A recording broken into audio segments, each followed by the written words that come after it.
Šodien jautājumu un atbildes sesijā es vēlos atbildēt uz jautājumu, ko esmu dzirdējusi, diemžēl, ļoti bieži.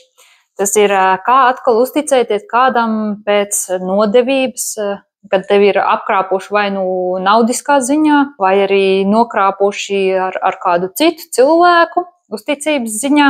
Es teiktu, ka pirmais ir, tev nevajag sākt uzticēties citiem, tev vajag vispirms atgūt uzticēšanos pašam sev.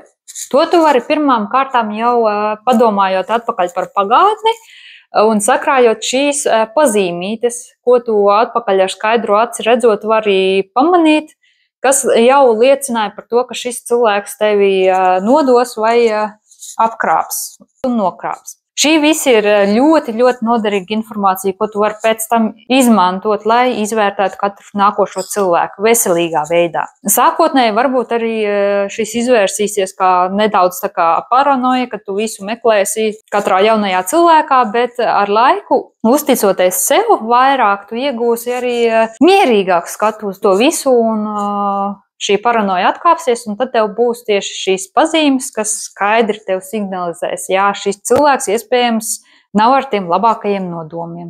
Un tad nākošais, kad tev ir šīs pazīmītes, tad izveidot tiešām šādu tā kā cilvēku izvērtēšanas sistēmu, pēc kuras tu vadīsies nākotnē. Un vienmēr atceries, ka tev ir tiešām jādod arī cilvēkiem iespēja nopelnīt uzticēšanos, jo tā nav akli jādod.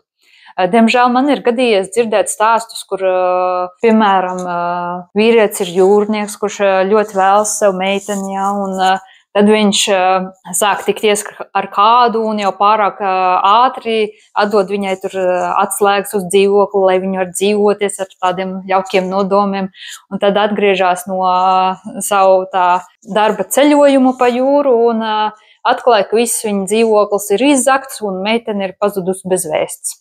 Šis, diemžēl, ir tiešām reāls stāsts, ko man kādā no iepriekšējiem darbiem kolēģis stāstīja. Un tad tālāk jau paliek tikai trenēties. Pirmkārt jau trenēties ar cieņu teikt nē lietām, trenēties atļaut cilvēkiem nopelnīt uzticēšanos, trenēties to visur randiņos vai tiekoties ar cilvēkiem, praktizēt un arī trenēties mierīgāk uztvert visu un skatīties uz šīm negatīvajām pieredzēm vairāk kā uz vērtīgu gudrību, ko tu esi iegūsi.